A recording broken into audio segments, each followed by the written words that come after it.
گناہ ایسی چیز نہیں ہے کہ کرنے سے دل بھر جائے.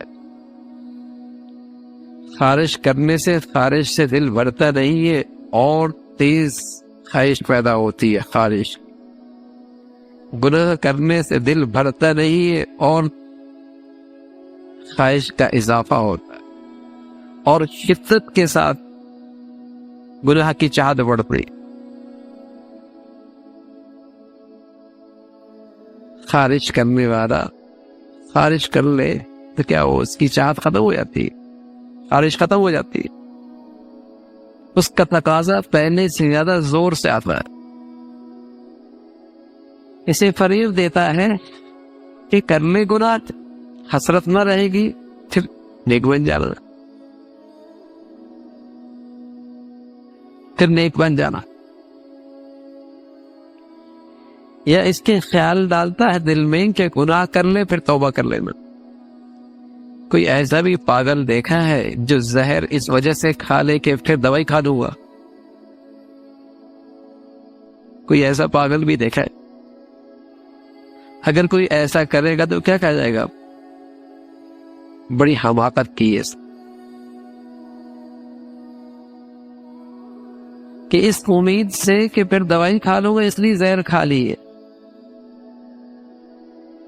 اس امید سے کہ پھر طے کر دوں گا اس لیے زہر کھا لی ہے.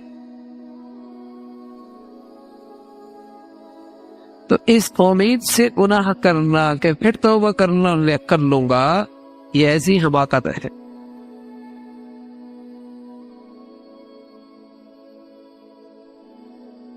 مفتی شفیع صاحب رحمۃ اللہ علیہ کے بارے میں لکھا، آپ نے بچھو کا عمل سیکھا تھا کہ اس کی زہر کیسے اتارا جائے، بچھو کا زہر چڑھ جائے اسے کیسے اتارا جائے، وہ عمل جانتے تھے. فرمایا کہ کوئی ایسا بھی ہوتا ہے کہ عمل جانتا ہوں اس لیے ذرا بچھو مجھے ڈس لے. پھر ایک سبق آموز اپنا واقعہ ذکر فرمائے. ایک مرتبہ اہلیہ محترمہ رات کے حصے میں حضرت مطالعہ کر رہے تھے، اسے اندر اندھیرے میں کسی چیز کی ضرورت تھی، اس نے لائٹ مانگی تو حضرت کو گراں گدرا کے مطالعہ کر رہا ہوں، اس سے کہتے وہ سامنے ہی چیز پڑی ہے، لائٹ کی کیا ضرورت ہے، اٹھا لو. اس نے کہہ دیا اندر تو بچھو ہے. کیا تیرا بچھو کیا بگاڑے گا؟ یعنی مطلب یہ تھا کہ مجھے اس کا عمل تو پتا ہے، اور پورے محلے کے لوگ آتے تھے مجھ سے عمل کروانے کے لیے، کیا تیرا بچھو کیا بگاڑے گا؟ اللہ کی شان. وہ آگے گئی، انہیں بچھو نے کاٹ لیا. فرمایا آ جاؤ. فرمایا میں نے ساری کوششیں کر لی اور سینکڑوں مرتبہ کا تجربہ رہا ہے کہ زہر اتر جایا کرتا تھا، لیکن یہاں اترنے کا نام نہیں لے رہا. تڑپ رہی ہو. فرمانے لگے سبق ملا کہ بڑا بول نہیں بولنا چاہیے. فرمایا سبق ملا کہ بڑا بول نہیں بولنا چاہیے. اور فرمایا کہ سبق ملا کہ ہر چیز کی تاثیر تو اللہ کے پاس ہے، اثر رکھنے کا کام تو اللہ کے پاس. کسی دم میں، کسی عمل میں، کسی دوا میں، کسی چیز میں اثر تو تب ہوگا جب اللہ چاہے. اور تیسری بات فرمائی، یہی بات فرمائی کہ اس خیال سے کہ توبہ کر لوں گا، گناہ کر لینا بڑی حماقت کی بات ہے.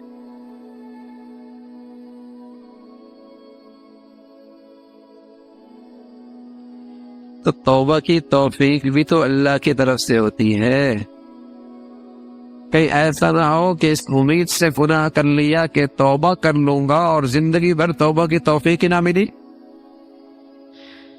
کائنات کا رب کیا کہہ رہا ہے اور انسان کا خالق اور مالک کیا کہہ رہا ہے کہ تمہاری کامیابی اس دین میں ہے. اور آج کا مسلمان اور آج کا انسان سمجھتا ہے میری ترقی کے راستے میں اگر کوئی چیز رکاوٹ ہے تو وہ دین ہے. کیسی بدنصیبی ہے، کیسی سوچ اور فکر پر بربادی اور ہلاکت آئی ہے. کہ اللہ کہہ رہا ہے کہ تیری منزل مقصود تب ملے گی، تجھے منزل مراد تب ملے گی، تم کامیابی کی منزل پہ تب جا پہنچے گا جب تو اس دین پہ چلے گا۔ اور آج سوچ اور فکر میں کیسا فساد آیا کہ اگر اپنی ترقی میں، کامیابی میں یہ انسان آج رکاوٹ سمجھتا ہے تو اس دین کو سمجھتا کہ دین پہ چلنے سے تو ہم ترقی نہیں کر سکتے، ہم زمانے کے ساتھ نہیں چل سکتے، ہم تو کامیاب نہیں ہوا سکتے۔ یہ اس کی سوچ اور فکر بن چکی ہے۔ ایک تو نا عمل کے لحاظ سے کوتاہی، عمل کے لحاظ سے کوتاہی پر توبہ ہو جایا کرتی ہے اگر سوچ اور فکر کا زاویہ درست ہو۔ عمل کی کوتاہی پر توبہ ہو سکتی ہے اگر سوچ اور فکر کا زاویہ درست ہو، تو پھر اس عمل کی خطا کو خطا سمجھتا ہے، غلطی سمجھتا ہے، گناہ سمجھتا ہے، توبہ کر لیتا ہے۔ اور بدقسمتی سے اگر سوچ و فکر کا زاویہ یہ ختم خراب ہو جائے اور وہی سمجھے کہ جو خطا ہے یہی صحیح ہے، جو غلط ہے حقیقت میں یہی ٹھیک ہے، جو گناہ ہے حقیقت میں یہی ترقی ہے، یہ بڑی ہلاکت، یہ بڑی بربادی ہے۔ اس موقع پہ پھر توبہ بھی، توفیق بھی سلب ہو جاتی ہے۔ تو آج کی جو نئی زندگی کا انداز ہے نا، وہ صرف عمل کی خطا تک نہیں انسان کو رہنے دیتا، بلکہ ساتھ ساتھ ایسا لٹریچر ہے، ایسی تعلیم ہے، ایسا نظام ہے کہ جو اس کے سوچ اور فکر کا زاویہ ہی بدل دیتا ہے۔ بس اوقات آدمی بہت غلط کام کر رہا ہوتا ہے لیکن بڑے اخلاص سے کر رہا ہوتا ہے کہ ملک کے لیے کر رہا ہوں، قوم کے لیے کر رہا ہوں، اچھا کام کر رہا ہوں، ترقی ہو جائے گی، کامیابی ہو جائے گی۔ یہ بہت بڑا غلط کام، اللہ کی بہت بڑی نافرمانی، خالق اور مالک کے غضب دلانے والا کام کر رہا ہے، لیکن چونکہ اس کی سوچ اور فکر غلط ہو گئی، اتنا غلط کام بھی یہ اچھے انداز سے، اچھی نیت سے کر رہا ہوتا ہے، اس سے یوں ہو جائے گا، اس سے یوں ہو جائے گا۔ تو یہ سوچ اور فکر پر جو حملہ ہوا وہ اس نظام تعلیم سے ہوا، اس زندگی سے ہوا جو اس کے ارد گرد ہو رہی ہے، جس نے اس کا سوچ اور فکر کا زاویہ ہی بدل دیا۔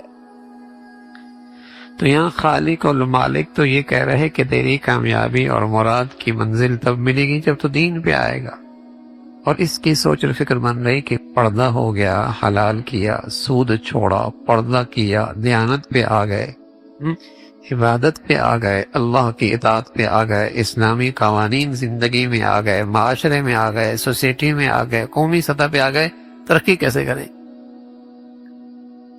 ترقی کیسے کریں گے؟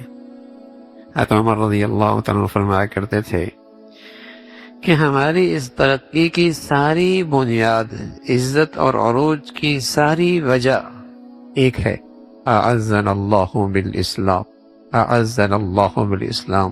ہماری ترقی اور کامیابی اور ہماری مدد اور نصرت کی سب سے بڑی وجہ اسلام ہے، اسلام ہے۔ اور سوچ اور فکر میرے نبی کی صحبت کی برکت سے ایسی مضبوط تھی، فرمانے لگے وَمَن يَبْحَثْ دُونَهُ أَذَلَّهُ اللَّهُ، اور جس نے اسلام کا راستہ چھوڑا اللہ اسے ذلیل و خوار کر دے۔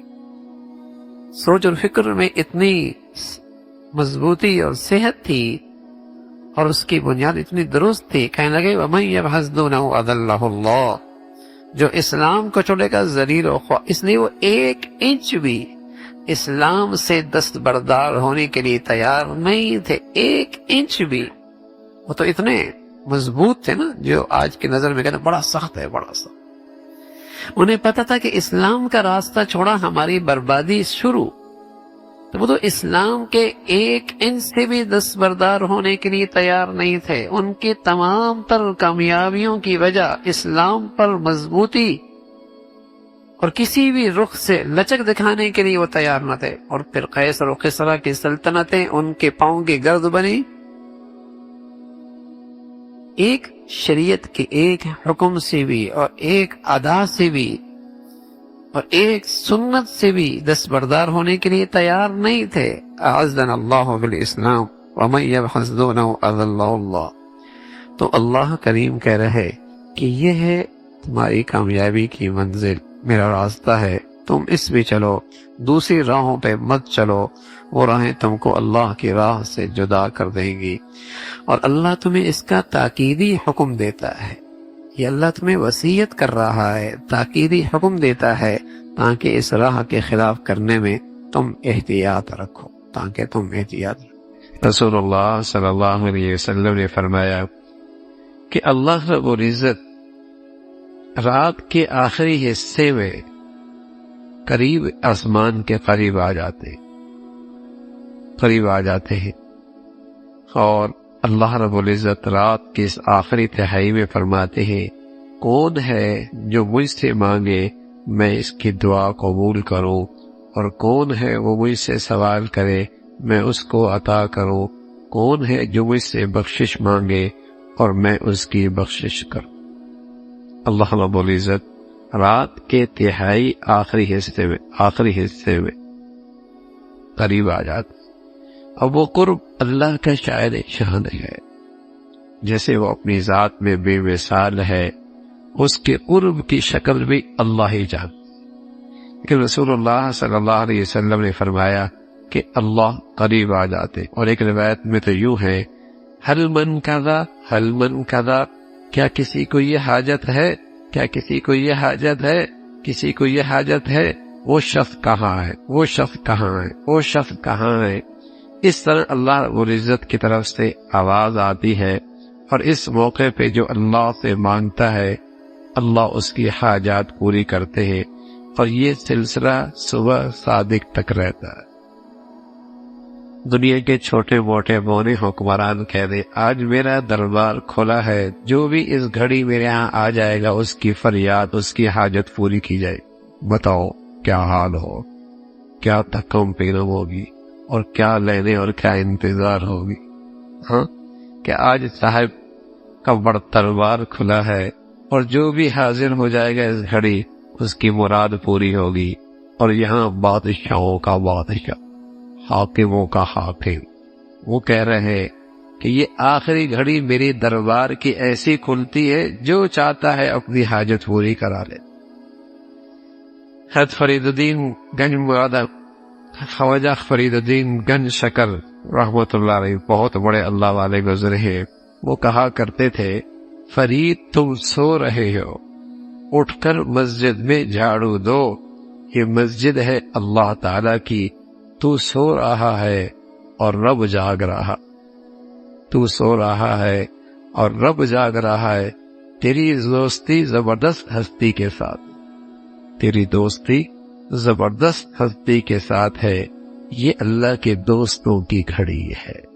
اللہ کے پیارے اس گھڑی میں جب سب سوئے ہوتے ہیں اپنے اللہ سے مناجات کر رہے ہوتے، اللہ سے مناجات کر رہے ہوتے، اللہ ہمیں بھی یہ عمل نصیب فرما دے۔ بہت مبارک گھڑیاں ہیں، 3 گھنٹے نہیں، 2 گھنٹے نہیں، آخری 1 گھنٹہ بھی نصیب ہو جائے، چند نوافل ہو جائے، اللہ کو اللہ کے پیارے پیارے ناموں سے یاد کیا جائے، قرآن کی تلاوت ہو۔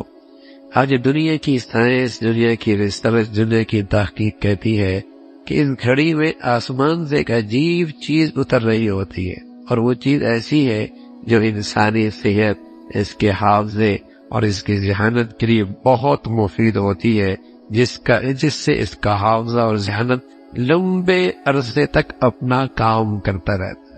ان کافروں کو کیا پتا وہ چیز کیا اترتی ہے، لیکن میرے اور آپ کے پیارے حبیب صلی اللہ علیہ وسلم نے ہمیں صدیوں سال پہلے بتا دیا، اس گھڑی میں اللہ کی طرف سے ایک ایسا نور اترا ہے، نور تو اترتا ہے، ہاں یہ نور کی گھڑیاں ہیں جو آسمانوں سے اتر رہی ہوتی ہیں۔ جو مسلمان اس گھڑیوں میں اٹھ کر اللہ کے سامنے بیٹھتا ہے اس کی روحانیت کو بھی صحت ملتی ہے اور اس کے جسم کو بھی صحت ملتی ہے، وہ باطن کو بھی صحت پاتا ہے اور جسمانی لحاظ سے بھی اسے صحت ملتی ہے۔ یہ گھڑیاں عبادت کی ایسی ہیں، اللہ ہم سب کو نصیب فرما دے۔ اللہم لک الحمد کلہ ولک الشکر کلہ۔ زندگی کے ہر کام میں جس میں اللہ کی رضا ہے وہ خیر ہے، زندگی کے ہر شعبے میں جس میں اللہ کی پسند ہے وہ کام خیر ہے، چاہے وہ عبادت میں ہو اور چاہے وہ معاملات میں ہو اور چاہے وہ معاشرت میں ہو، حتیٰ کہ وہ خوشیوں میں ہو، وہ شادیوں میں ہو اور وہ زندگی کے رہن سہن میں ہو، جس میں اللہ کی رضا ہے وہ خیر ہے، اور جس میں اللہ کی رضا کی روح نہیں ہے، چاہے وہ دیکھنے میں کتنا ہی خوبصورت کیوں نہ ہو، وہ خیر نہیں ہے، وہ شر ہے۔ جس میں اللہ کی رضا نہیں ہے، دیکھنے میں اس میں کتنی ہی چمک دمک کیوں نہ ہو، اور اس میں کشش ہی کیوں نہ ہو، اور لوگوں کی نظروں میں وہ کتنا ہی اچھا کیوں نہ ہو، لیکن اس میں اللہ کی رضا نہیں ہے، تو اس سے خیر کی روح نکل گئی، اس سے خیر کی روح نکل گئی ہے۔ خیر کس میں ہے؟ جس میں اللہ کی پسند ہے، جس میں اللہ کا حکم پورا ہو رہا ہے، جس سے اللہ تعالی راضی ہو رہے ہیں، وہ خیر ہے۔ ایک شخص حضور علیہ الصلوۃ والسلام کی خدمت میں آئے، کہنے لگے یا رسول اللہ ای الرجل خیر، لوگوں میں سب سے اچھا کون ہے؟ ای الرجل خیر، لوگوں میں سب سے اچھا کون ہے؟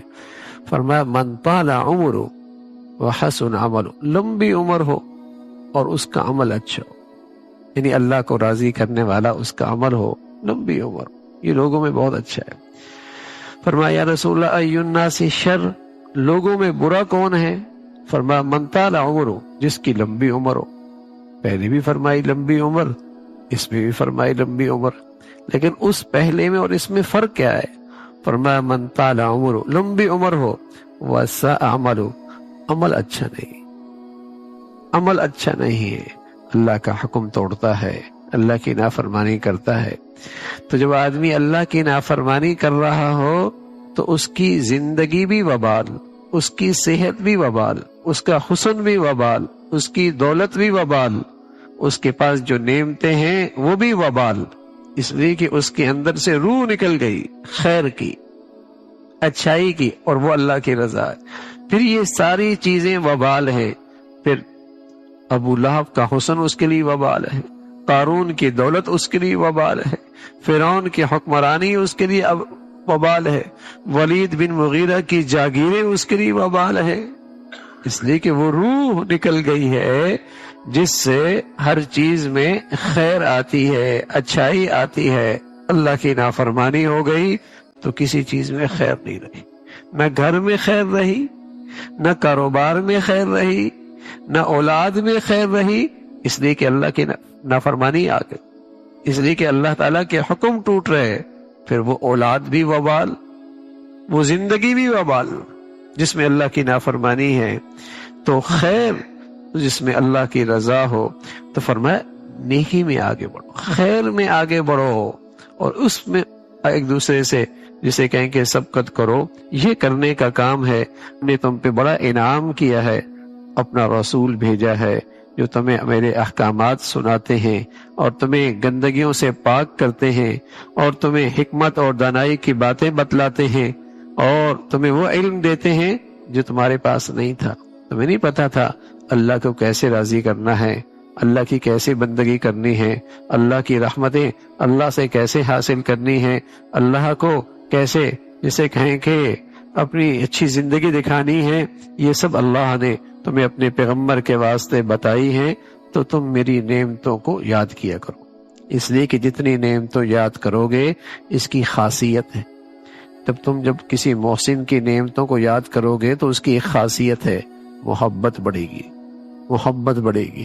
اپنے محسن کی نعمتوں کا دھیان رکھو گے، استحضار رکھو گے، تو محسن کے دل میں محبت آئے گی، اور جب محبت آتی ہے پھر اطاعت مشکل نہیں ہوتی، پھر فرمان برداری مشکل نہیں ہوتی۔ کسی کے دل میں سچی محبت آ جائے تو اس کی بات ماننے میں مزہ آتا ہے، اس کے حکم پورا کرنے میں لذت ملتی ہے۔ بس یہ آسان راستہ ہے، اللہ کی نعمتوں کو یاد کیا کرو، اور ہر نعمت اسی کی ہے، اور ہزاروں نہیں ہے، لاکھوں نہیں ہے، کروڑوں ہے، انگنت ہیں، اور ہر لمحے ہیں، اور ہر گھڑی ہیں، اور مہینوں سالوں اللہ کی نعمتوں کا یہ استعمال اور سلسلہ جاری ہے۔ میری نعمتوں کا استحضار کیا کرو، اس سے محبت بڑھے گی، اطاعت آسان ہو جائے گی، اور تم اگر ایسا کرو گے پھر میں تمہیں بھی اپنی رحمت کے ساتھ یاد رکھوں گا، میری رحمت کے دروازے بھی پھر تمہارے لیے کھولیں گے۔ اس لیے شکر کیا کرو اور ناشکری نہ کیا کرو، اس لیے کہ ناشکری وبال لاتا ہے، عذاب لاتا ہے، مصیبتیں لاتا ہے، اور شکر سے میری نعمتوں کے دروازے کھلتے ہیں۔ اللہ تعالی ہمیشہ شکر گزاری کی زندگی نصیب۔ انسان پوری زندگی کسی نہ کسی سرمایہ کو جمع کرنے میں لگا رہتا ہے۔ کوئی مال کو سرمایہ سمجھتا ہے، کوئی شہرت کو، کوئی تعلقات کو، کوئی طاقت کو۔ وہ دن رات اسی کوشش میں لگا رہتا ہے کہ اس کا سرمایہ بڑھتا رہے، اس کی حیثیت مضبوط ہوتی جائے، اس کی دنیا سنورتی جائے۔ مگر اصل سوال یہ ہے کہ بہترین سرمایہ کون سا ہے؟ وہ کون سی چیز ہے جو نہ صرف دنیا میں فائدہ دے بلکہ آخرت میں بھی کام آئے؟ یہی وہ سوال ہے جو انسان کی زندگی کا رخ متعین کرتا ہے۔ حقیقت یہ ہے کہ دنیا کا ہر سرمایہ محدود ہے اور فنا ہونے والا ہے۔ مال آج ہے کل نہیں، صحت آج ہے کل نہیں، جوانی آج ہے کل نہیں، عہدہ اور مقام بھی عارضی ہے۔ انسان جتنا بھی ان چیزوں پر بھروسہ کرے، ایک وقت ایسا آتا ہے جب یہ سب اس کا ساتھ چھوڑ دیتی ہے۔ مگر ایک سرمایہ ایسا ہے جو کبھی ختم نہیں ہوتا، جو موت کے بعد بھی ساتھ رہتا ہے، جو قبر میں بھی فائدہ دیتا ہے اور آخرت میں بھی کامیابی کا ذریعہ بنتا ہے، اور وہ ہے نیک اعمال اور تقوی۔ یہی اصل سرمایہ ہے، یہی وہ خزانہ ہے جو انسان کو ہمیشہ کے لیے کامیاب بنا سکتا ہے۔ مگر افسوس کہ انسان اس سرمایہ کو سب سے کم اہمیت دیتا ہے۔ وہ اپنی پوری زندگی دنیا کے پیچھے لگا دیتا ہے، مگر آخرت کے لیے بہت کم تیاری کرتا ہے۔ حالانکہ حقیقت یہ ہے کہ دنیا ایک سفر ہے اور آخرت اصل منزل ہے۔ سمجھدار وہ ہے جو سفر میں رہتے ہوئے منزل کی تیاری کرے۔ بہترین دنیاوی سرمایہ بھی دراصل وہی ہے جو آخرت میں کام آئے۔ مال اگر حلال ہو اور اللہ کی راہ میں خرچ کیا جائے تو وہ سرمایہ بن جاتا ہے، ورنہ وہ بوجھ بن جاتا ہے۔ علم اگر انسان کو اللہ کے قریب لے جائے تو وہ سرمایہ ہے، ورنہ وہ غرور کا سبب بن جاتا ہے۔ صحت اگر عبادت میں لگے تو سرمایہ ہے، ورنہ صرف لذتوں میں ضائع ہو جاتی ہے۔ اس لیے اصل چیز یہ نہیں کہ ہمارے پاس کیا ہے، بلکہ یہ ہے کہ ہم اسے کیسے استعمال کر رہے ہیں۔ انسان کو چاہیے کہ وہ اپنی نیت کو درست کرے۔ اگر نیت درست ہو جائے تو دنیا کے کام بھی آخرت کا سرمایہ بن جاتے ہیں۔ ایک شخص کماتا ہے، اپنے گھر والوں کا خیال رکھتا ہے، حلال رزق کے لیے محنت کرتا ہے۔ اگر وہ یہ سب اللہ کی رضا کے لیے کرے تو یہی سب اس کے لیے نیکی بن جاتا ہے۔ یہی وہ خوبصورت توازن ہے جو دین ہمیشہ سکھاتا ہے کہ دنیا میں رہتے ہوئے آخرت کمائی جائے۔ آخرت کی تیاری کا مطلب یہ نہیں کہ انسان دنیا کو چھوڑ دے، بلکہ یہ ہے کہ وہ دنیا کو صحیح طریقے سے استعمال کرے۔ وہ ہر عمل سے پہلے یہ سوچے کہ یہ کام مجھے اللہ کے قریب لے جا رہا ہے یا دور کر رہا ہے۔ اگر قریب لے جا رہا ہے تو اسے اختیار کرے، اور اگر دور کر رہا ہے تو اسے چھوڑ دے۔ یہی سوچ انسان کو کامیاب بناتی ہے۔ نماز اس تیاری کی بنیاد ہے۔ یہ وہ عمل ہے جو انسان کو دن میں کئی بار اپنے رب کے سامنے کھڑا کرتا ہے، اسے یاد دلاتا ہے کہ وہ کہاں جا رہا ہے اور اسے سیدھا راستہ دکھاتا ہے۔ جو شخص نماز کو مضبوطی سے پکڑ لیتا ہے، اس کی زندگی میں نظم آ جاتا ہے، اس کے دل میں نور آ جاتا ہے، اور وہ آہستہ آہستہ ہر برائی سے دور ہونے لگتا ہے۔ قرآن کے ساتھ تعلق آخرت کے لیے سب سے قیمتی سرمایہ ہے۔ یہ کتاب انسان کو اس کی حقیقت بتاتی ہے، اسے سیدھا راستہ دکھاتی ہے، اور اسے وہ شعور دیتی ہے جو اسے دنیا کے دھوکے سے بچا سکے۔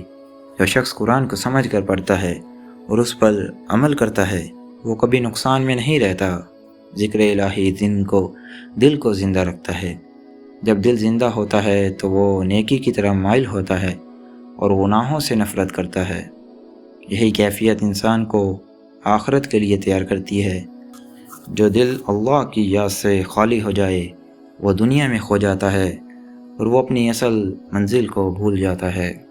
انسان کو چاہیے کہ وہ اپنے وقت کو بھی سرمایہ سمجھے۔ وقت وہ چیز ہے جو ایک بار گزر جائے تو واپس نہیں آتی۔ جو لوگ اپنے وقت کو نیکیوں میں لگاتے ہیں وہ اصل میں اپنا سرمایہ بڑھا رہے ہوتے ہیں، اور جو اسے ضائع کرتے ہیں وہ اپنی زندگی کو ضائع کر رہے ہوتے ہیں۔ صحبت کا اثر بھی بہت اہم ہے۔ اگر انسان نیک لوگوں کے ساتھ رہے گا تو اس کی سوچ بھی نیک ہو جائے گی اور وہ آخرت کی تیاری میں لگ جائے گا، لیکن اگر وہ غافل لوگوں کے ساتھ رہے گا تو وہ بھی غفلت میں پڑ جائے گا۔ آخرت کی تیاری کا ایک اہم پہلو توبہ ہے۔ انسان سے غلطیاں ہوتی ہیں، وہ گناہ کرتا ہے، مگر اگر وہ فوراً اللہ کی طرف لوٹ آئے، معافی مانگے اور آئندہ نہ کرنے کا ارادہ کرے تو اللہ اسے معاف کر دیتا ہے۔ یہی توبہ انسان کو دوبارہ صحیح راستے پر لے آتی ہے۔ انسان کو چاہیے کہ وہ چھوٹے اعمال کو بھی اہم سمجھے۔ ایک مسکراہٹ، ایک مدد، ایک ایسی دعا، یہ سب بھی آخرت کا سرمایہ ہیں۔ اللہ کے ہاں کوئی عمل ضائع نہیں جاتا، چاہے وہ کتنا ہی چھوٹا کیوں نہ ہو۔ یہ دنیا ایک موقع ہے، ایک محدود وقت ہے، ایک کھیتی ہے جو آج ہم بوئیں گے کل وہی کاٹیں گے۔ اگر ہم نے نیکیوں کے بیج بوئے تو کامیابی کا فصل ملے گی، اور اگر ہم نے غفلت کی تو پچھتاوے کے سوا کچھ نہیں ہوگا۔ آخر میں یہی سمجھ لیں کہ بہترین سرمایہ وہ ہے جو ہمارے ساتھ قبر تک جائے اور آخرت میں ہمارے کام آئے۔ دنیا کا سرمایہ یہی رہ جائے گا، مگر آخرت کا سرمایہ ہمیشہ باقی رہے گا۔ اللہ تعالی ہمیں صحیح سمجھ عطا فرمائے، ہمیں اپنے وقت اور وسائل کو صحیح استعمال کرنے کی توفیق دے، اور ہمیں ایسا سرمایہ جمع کرنے والا بنا دے جو دنیا میں بھی فائدہ دے اور آخرت میں بھی کامیابی کا ذریعہ بنے۔ آمین یا رب العالمین۔